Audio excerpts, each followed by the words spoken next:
So let's talk a little bit about what Dr. Joe wants. We read the chapter. You see that he wants the body to be renewed. He feels like our bodies need to be renewed. And where he's coming from with that is pretty simple, because we've been working for several chapters on our mind and getting our minds cleared up and focused so that we're seeing reality. And so we're seeing the things that keep us from being supernatural. And incidentally, I think almost that supernatural is a misnomer, because if you say that we're going to become supernatural, then that means it's other than natural. I think supernatural is natural. I think that's who we are. And so anyway, maybe we're becoming ourselves. Maybe that's what's really happening. But I'm going to read to you something. You've already read this, but I just wanted to bring it back up. If I can find page, let's see, that's on page 115.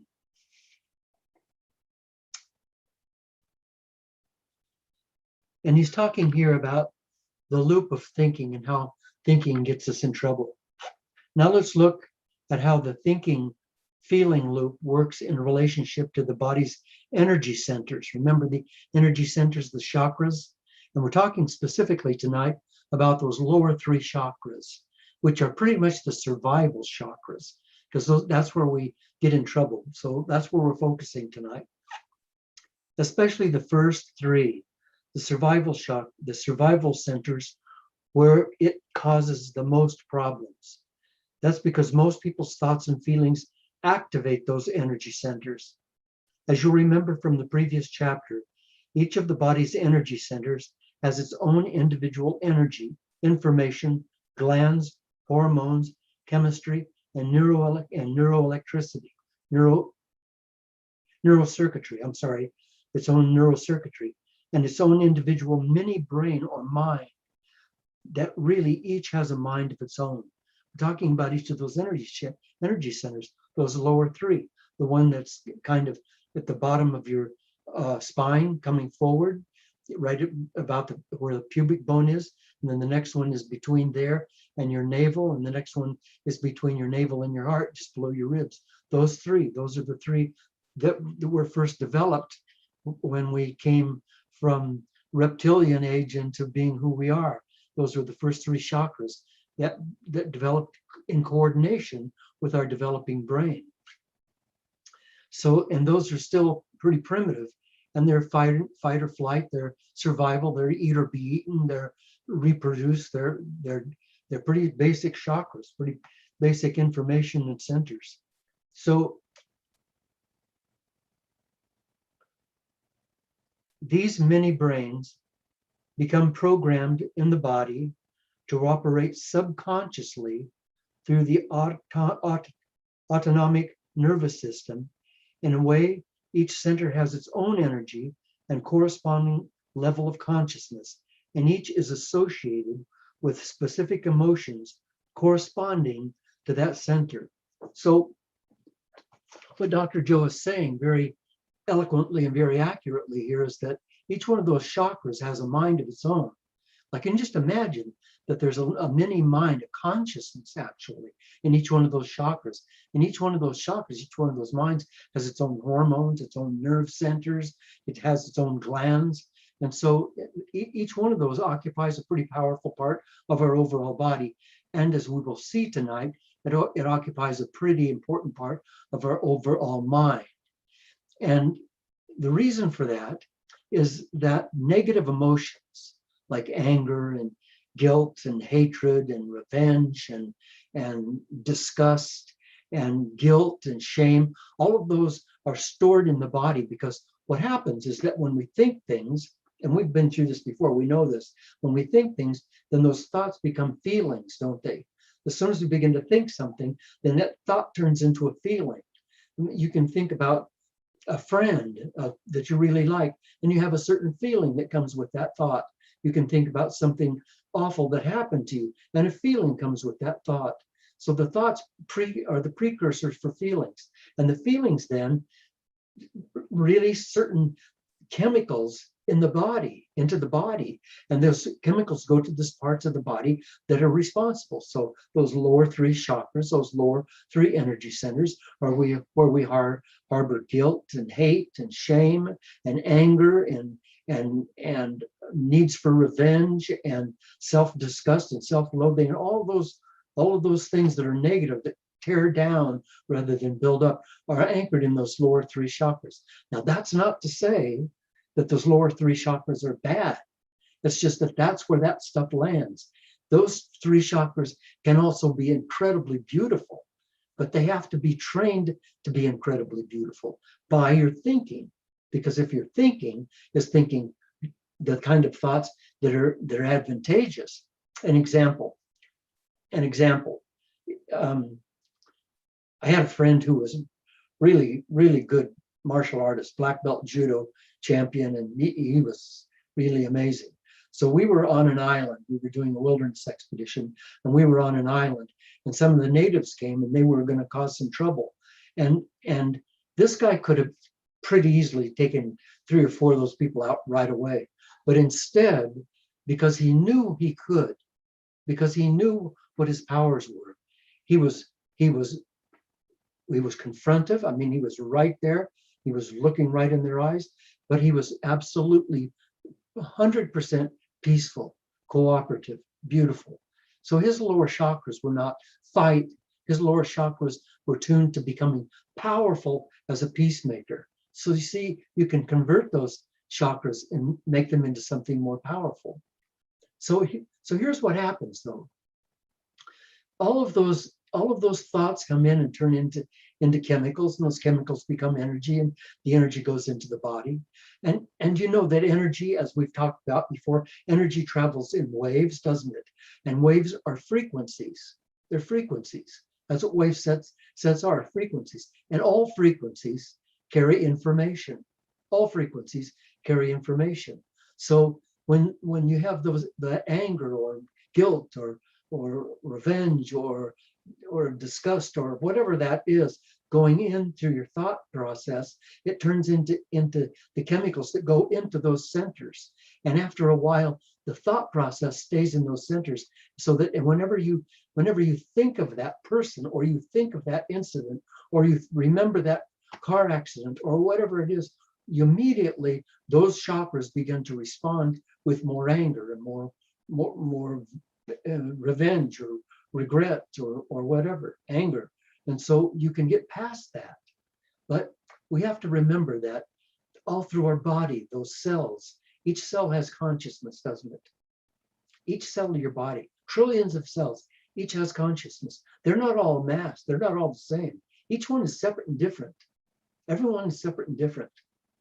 And so each one of those cells has consciousness. And they carry the consciousness and give it over to the next cell coming in when they die. So that just goes generation after generation of those replicable cells, or those replicating cells. And that thought, that energy, that information. So we need to change that information. And why?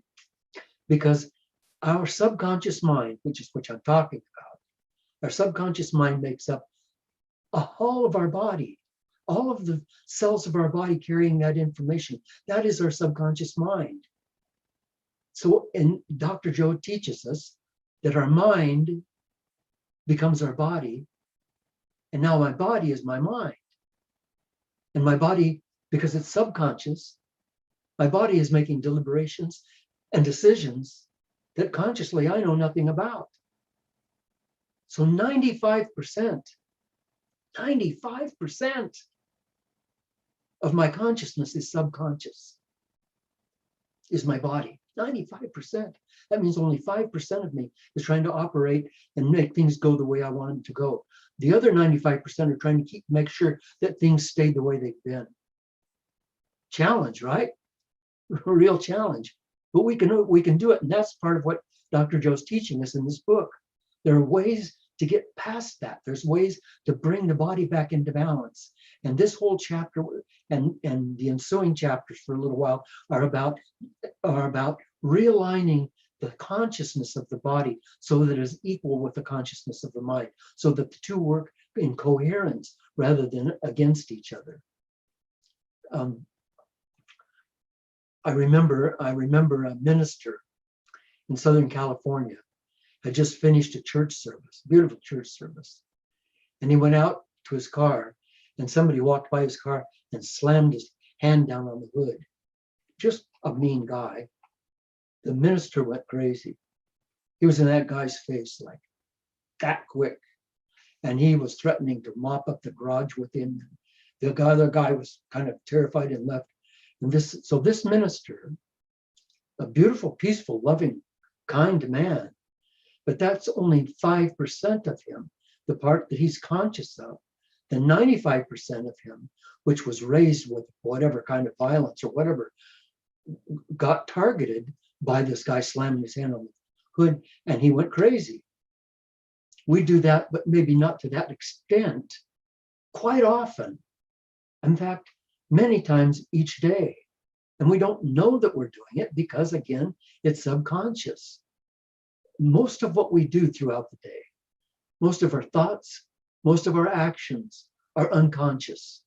We're not aware of those. That's why we have this affirmation. I am right here, right now, and I am a good and worthy person. I'm a good and worthy man, or I'm a good and worthy woman, but I'm right here, right now. And I say that affirmation, have been for 3 or 4 years. I say it many, many times every day. Why? Because we all need to keep reminding ourselves that we're not of the past and we're not of the future, that we aren't there. The only place we are is right here, right now. And if we can stay right here, right now, and be in line with the teachings of Dr. Joe Dispenza, we can begin to change that whole pattern and come and bring the mind and the body back together. And I want to talk for just a second about what I think is the main culprit, the main problem that we carry in those lower chakras, and that's guilt, or its ugly little stepsister, shame. Guilt and shame. See, those are not normal. Those are not natural. To feel guilty is not a natural thing. When the judge brings his hammer down on the thing and says, guilty as charged, what does that mean? What does that mean in our language? It means guilty, shameful, bad, ugly. It means, that's what it means. When I think I've told this story before, but my first time that I went to San Quentin prison to work with the prisoners there, I was astounded that when they introduced themselves not only by their name, but by what we call their beef or their jacket, which means what they're in there for. So a guy would say, I'm Joe Dokes, I'm a killer. I'm Andy Johnson, I'm a robber. And I thought to myself, they identify themselves with their deeds. So this is guilt, isn't it? This is guilt. Guilt identifies us, doesn't it?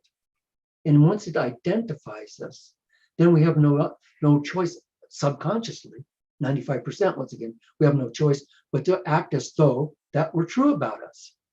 So we put a guy who is guilty of selling a bale of marijuana.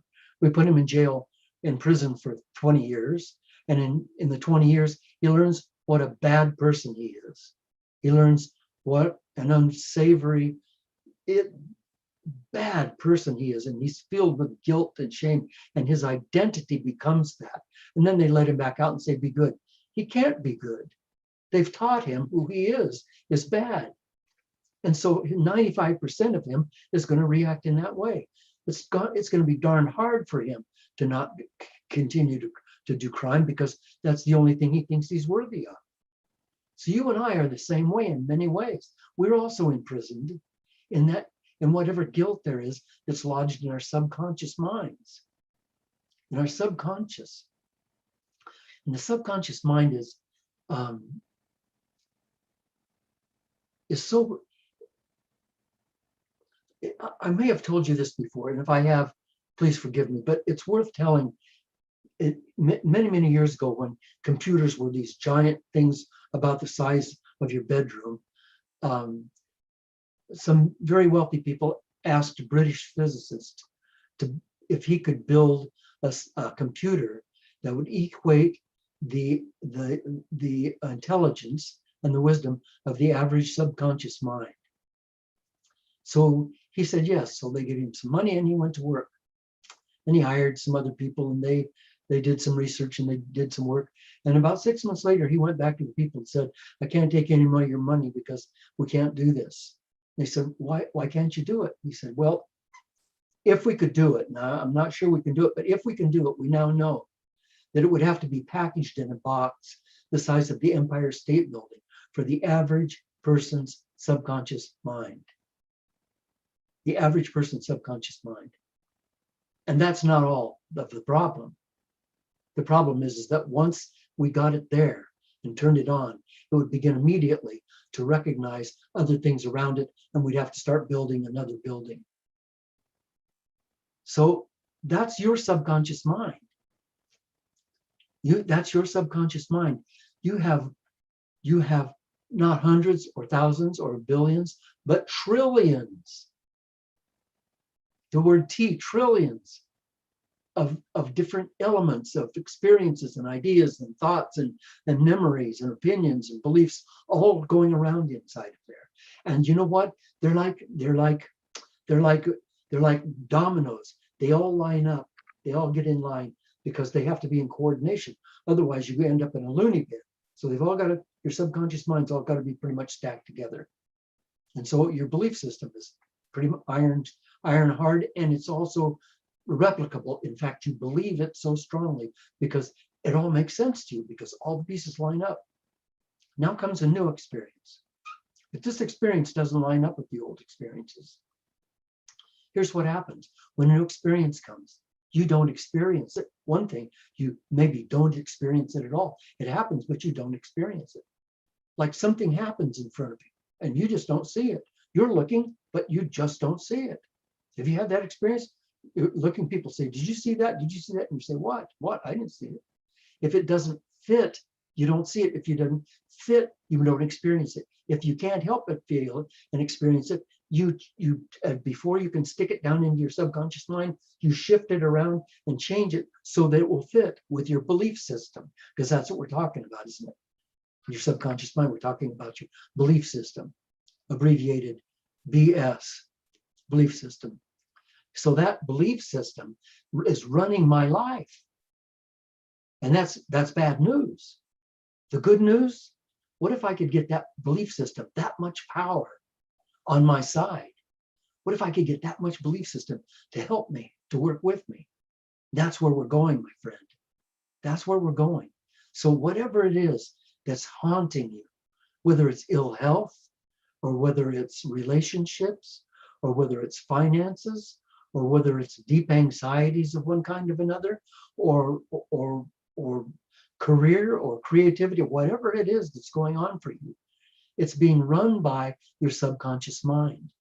And until you can get in charge and you be the deciding factor, not the subconscious, then you can't be really in charge of your life. So that's where we're going. So I'd like to just open the door here for any discussion or any questions. And then we're going to do something. So anyone has any ideas, any thoughts, any questions? Yes, Uta.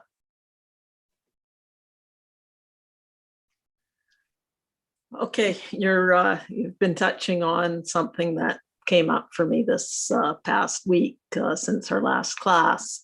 My sister, who I love very dearly,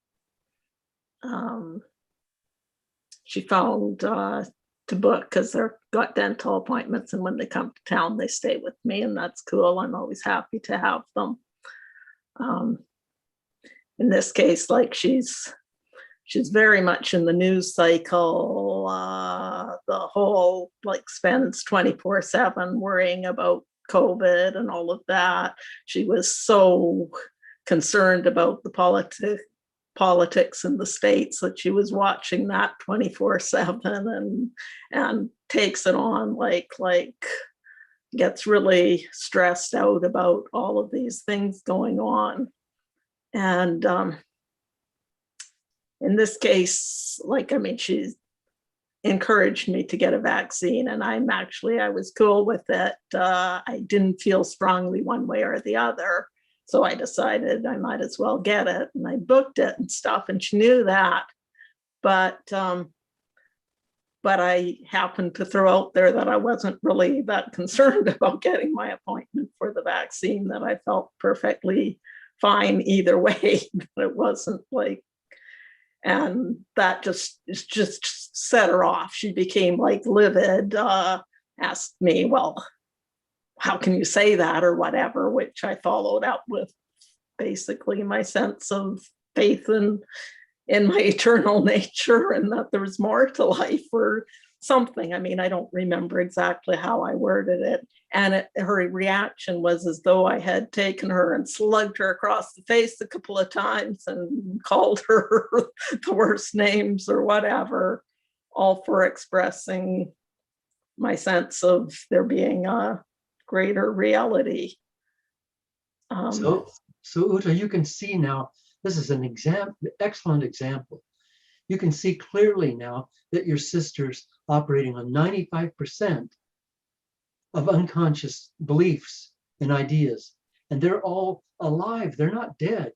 That subconscious mind isn't like a dead library where you have to check something out and open it to get it going. All of those tapes are always playing all the time. All you have to do is push the right button and it comes on. And when you said, well, you know, I don't think I'm going to get COVID and it doesn't really make any difference to me one way or the other whether I get vaccinated. You hit about 18 of her buttons and she went off. She's not conscious of that. She thinks that what she's doing is talking about what's really true for her in her conscious mind. But what she doesn't know, what most of us don't know, is that that's not our conscious mind talking. It's our belief system. Yeah. And you just got a real dramatic indication of that, an expression of that. So how do I, she did phone me on Monday to apologize for going off the deep end. And I just assured her that my love for her was there regardless. And I mean, I totally understand where she's at and that she can't possibly see the room that I've spent my entire life inventorying and looking in every box and trying everything on and making that work to the place where I now know. I know she can't see that. She hasn't even peeked in the door and has no interest in doing so. But then how does one carry on a real relationship when one's worldview is that far apart? I'll tell you what I think. This is not, I mean, we've got lots of people watching tonight on YouTube and on Zoom. And so some of you might feel like, gosh, I wish he hadn't said that. That's not really great news. But here's what I want to tell you, is that your close relationships, your close trusted relationships must be with people who are also growing, or who, if they're not growing, who are also open to allowing you to be who you are and love you exactly the way you are and exactly the way you are not. And what that means for me quite often is that when I'm in these classes, I make friends that many times become my family. And my family of origin is a very large family, hundreds of us. But I've got like 5 people that I'm really family with. And then I've got a lot of other people that I'm family with that I'm not related to. We didn't grow up eating out of the same refrigerator. We don't have the same last names, but we're still family. I've got a lot of brothers and sisters. And Uta, I'm telling you, you're in it right now. You're surrounded by a bunch of people who are all on their paths, people that you can trust to be authentic with you. That's where you need to go with your love. No. Thank you. Thank you. Who else would like to speak before we move on? Yes, please. Joanne? Hi.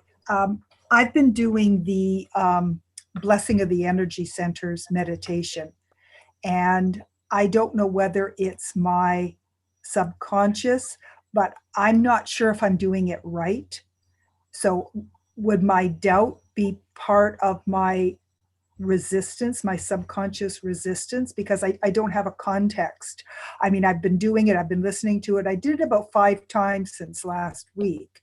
Sometimes I think I'm getting it. Other times I'm thinking, well, I don't know if I can feel the energy of space. And I don't know whether those doubts are, again, just, my subconscious trying to subvert me. The blessing of the energy centers is a really interesting thing, because Joe might well have said, instead of blessing the energy centers, accepting the energy centers. Because when we think of blessing, we oftentimes think of somehow trying to purify the energy centers. That we can't do that just by waving a magic wand over them. The work we're going to do tonight and going forward into the next chapter will be really about changing those energy centers, transforming those energy centers. But right now, blessing the energy centers is more, I would say, introducing myself to them. It's like if I had some neighbors that I'd been living next to, and they were hostile, and I was having a hard time with them. If I'm going to get anything going, first thing I should do is bake a cake and take it over and shake hands and say, "Sure glad you're my neighbor." And that's what blessing the energy centers is. It's just saying, let's communicate. Let's be open with each other. Because one of the reasons that a lot of the stuff that we do that comes from our unconscious mind is unconscious, is because it's not something that we really want to know. There's a lot of stuff in there that we really don't want to know about. But what we don't see is, when we look in I'm not saying that well. When we react, what we see is the reaction. We don't realize what the cause of the reaction is. We don't say, "Gee, I'm doing this because my dad beat me when I was 8 years old." But we don't know why. We don't go for the cause. All we know is that the reaction is there. So we need to really just accept and be willing to be one with the way they are. And then as we move forward tonight, you're going to see that we can actually change them. Thank you. Thank you. If you would like to ask a question, please click the raise hand button behind the reaction icon at the bottom menu. Just click on reactions and click raise hand. Are you? I raised my hand. Oh, okay. Okay. I did spotlight you there. I wasn't sure whether you were. Sorry about that. Now you go. No, it's all good. Hi, Bob. Hi, Dee. When you were talking just now, that triggered Uta and got her thinking, it got me thinking. I read this most amazing book over the last few days. I really took a week off work and I read this book. It was really quite amazing. It was a novel, and it was about a woman who got in a accident and had a traumatic brain injury, and all she lost was 10 years of her memory. Completely lost 10 years of her memory. So in her mind, she was 29 turning 30, but in fact, she was 39 turning 40. And she had no memory of any of her children that were born. And she was soulmate, love of her life, and they were pregnant with their first child.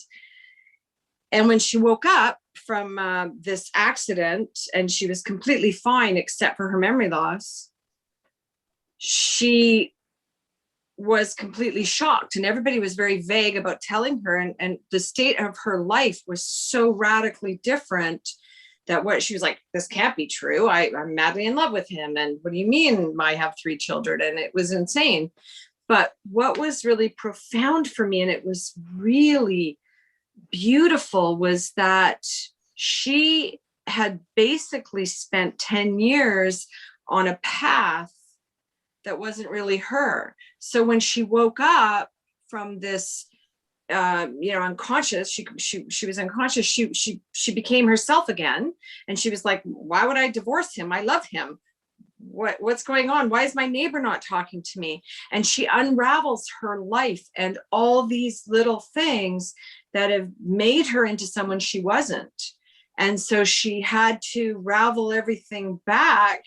And it was just so profound, because it is like walking through your life unconscious, even though you're there and aware, but things are not working out the way you want them. And you get on this treadmill, and just for her to wake up and be off this treadmill going, what are you talking about? I love this man. And I'm, it was just really profound. And so you triggered me when you were talking about that, not being conscious and doing the same, not, being unconscious and doing the same thing over and over, that we're tending to create something we don't even want. And for her, it was just a bam.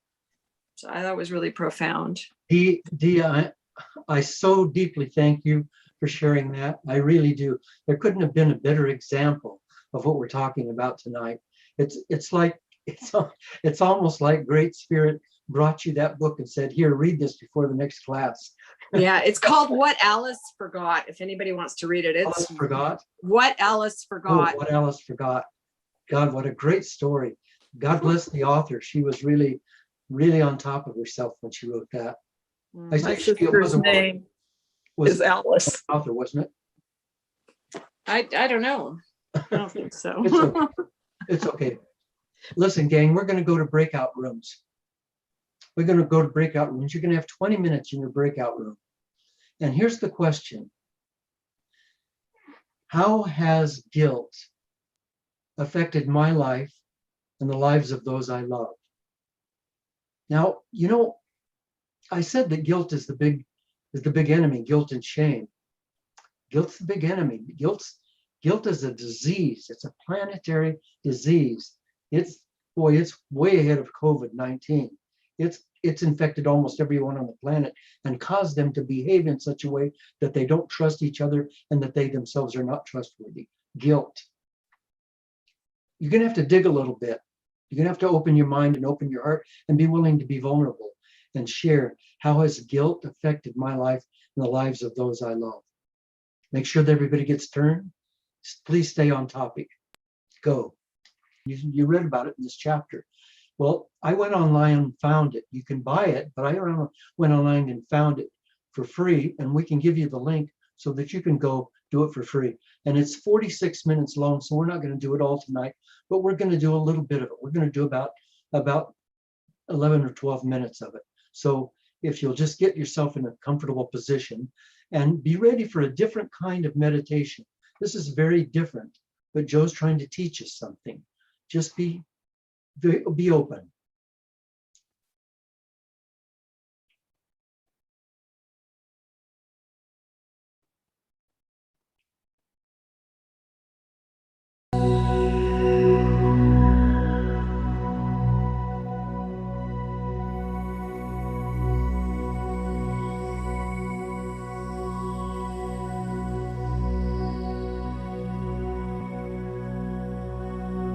And now,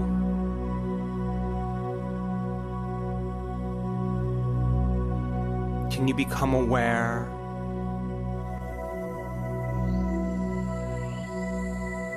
of the space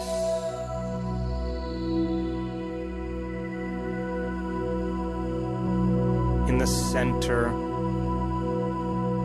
of your head? In space.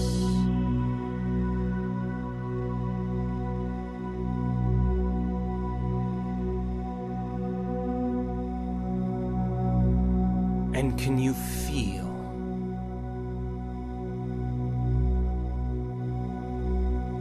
the volume of space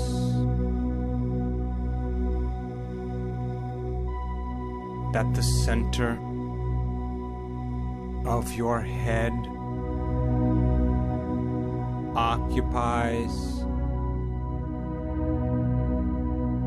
in space?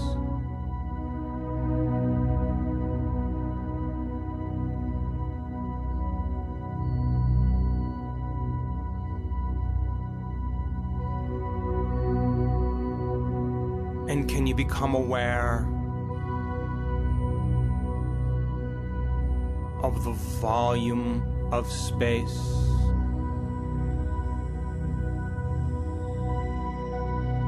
beyond your head?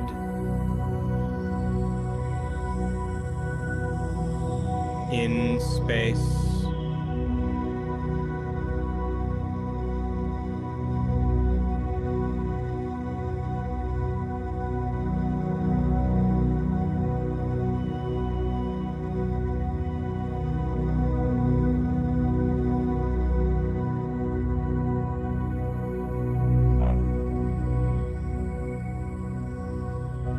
And now, can you rest your awareness in the space that the back of your head occupies in space?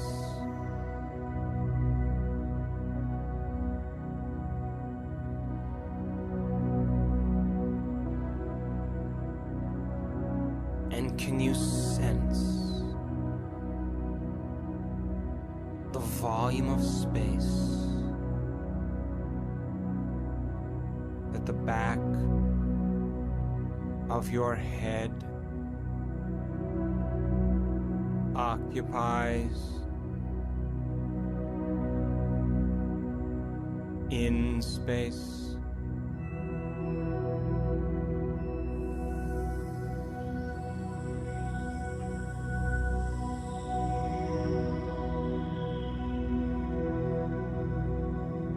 And now, can you become aware of the volume of space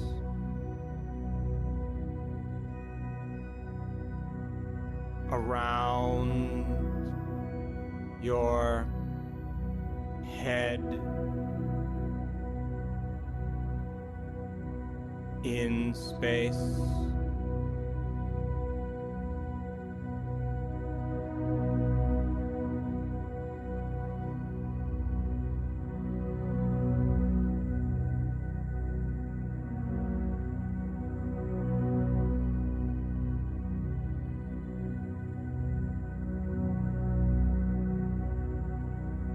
And now, can you move your attention to the space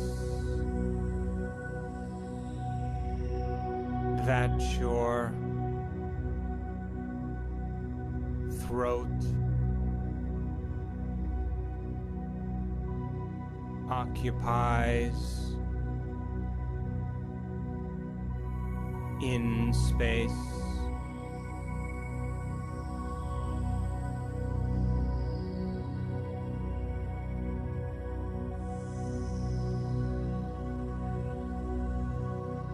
And can you feel the volume of space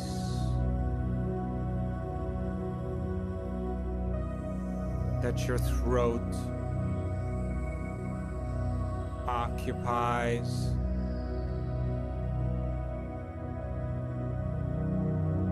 in space?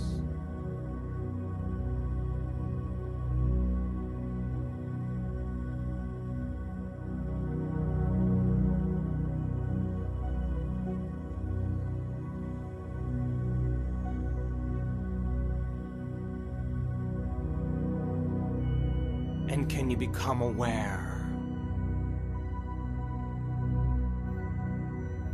of the energy of space around your neck in space?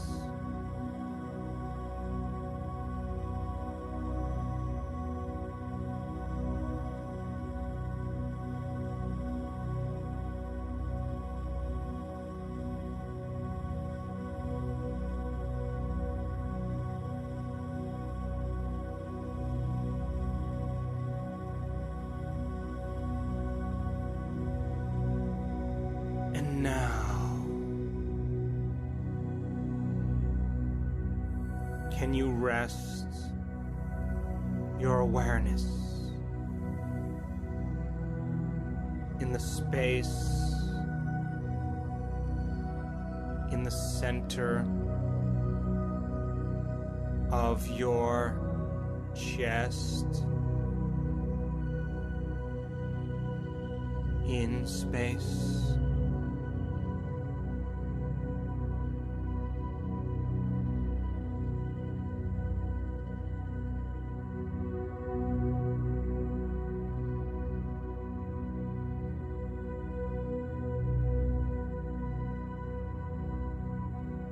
And can you become aware of the volume of space at the center of your chest occupies?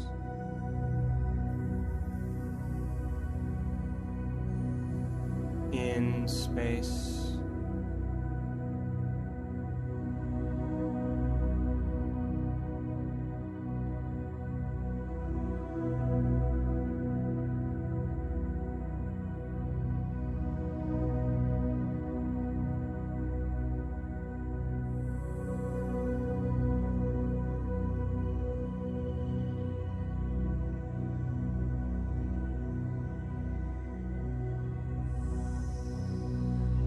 Can you sense the energy of space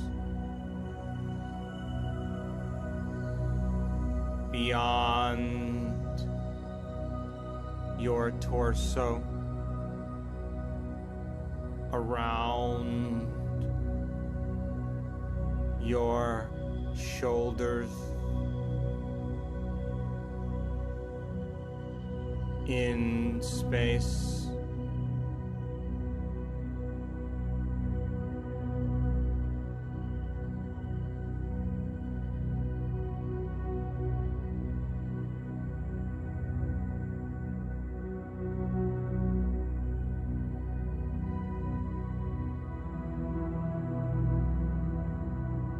And can you sense the volume of space that your body occupies in all of space?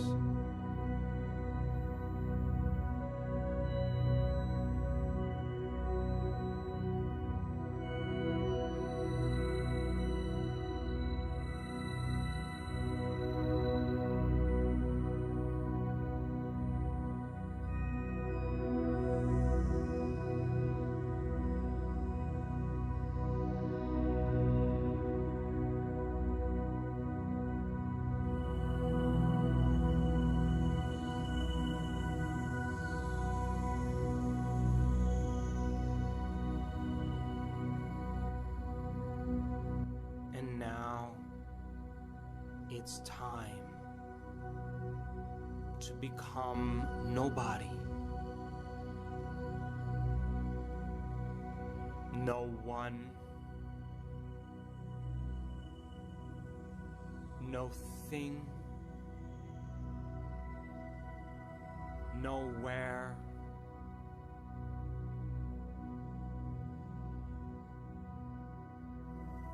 In no time, to become pure consciousness,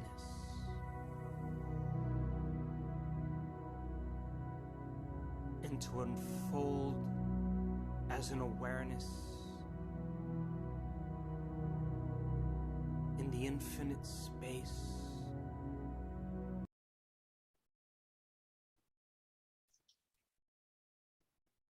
So if you'll come back now, what Dr. Joe's doing and doing so beautifully is remember that we're 99.999999999% space. And we occupy that space with all of our thoughts, opinions, beliefs, ideas, consciousness. And what Dr. Joe's trying to do is get us to see, just get us to consciously become aware of the fact that we are space, in space.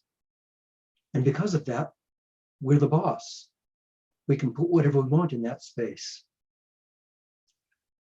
So this week, part of your homework is I'm going to ask you to go do that meditation. And that's available for you online. Randy, I should have written this down so that I could do it as a screen share. Can you maybe put that that up as a screen share, or somehow get it to the folks so that they can get it? So Yeah, I'll try and do that in the next minute while you're talking. okay, so it's free. You know, I mean, Dr. Joe has it online that you can buy it. You can go to Amazon.com and buy it, but it's also free online, and you can go online to the link that Randy's going to give you in a minute. And I'd like for you to go there a few times this week and do the whole 46 minutes, because what Dr. Joe's going to do is he's going to go through the rest of the body, and he's going to open all that up in space. And do you remember the breathing that's in this thing, that you breathe down and you bring you tighten up your lower pelvis and thrust it forward, as though like when you're making love, and then the stomach just above that, and then your abdomen above that, get it all tight. Breathe into that, and then push that energy up your spinal column to the very top of your head and into what we call our higher mind. And to do that in breathing, to do that many times a day. If you don't know exactly what I'm talking about, reread the last part of that chapter and practice that. Your tailbone flexes slightly backwards when you breathe in. The crown of your head is put together with all these seams. They very slightly open when you breathe in. When you breathe in, allow your tailbone goes back a little bit. And when you're breathing out, you crunch your lower body. You crunch those muscles tight, and push that energy up through your spinal column and out through the top of your head. You know, the fact of it is that the energy, the energy and the information does travel up to the top of your head and back down, and it does that regularly. It takes 12 hours for a cycle to happen, but you can accelerate that cycle. And in so doing it, you're bringing all of the stuff out of those lower chakras and getting it and bathing it in white light and getting rid of it. So this is going to be a heavy week for you to really focus, to do this meditation and to do that breathing. So please don't let that go by. It's really important for the work that we're going to do ahead. And you know what? It's the rest of your life we're working on. It's making the rest of your life work. I'll just share the link on screen for a moment or two. If if anybody would like to write it down, it's a little lengthy. I mean, it's youtube.com. What you'd need to write down is simply watch, and then this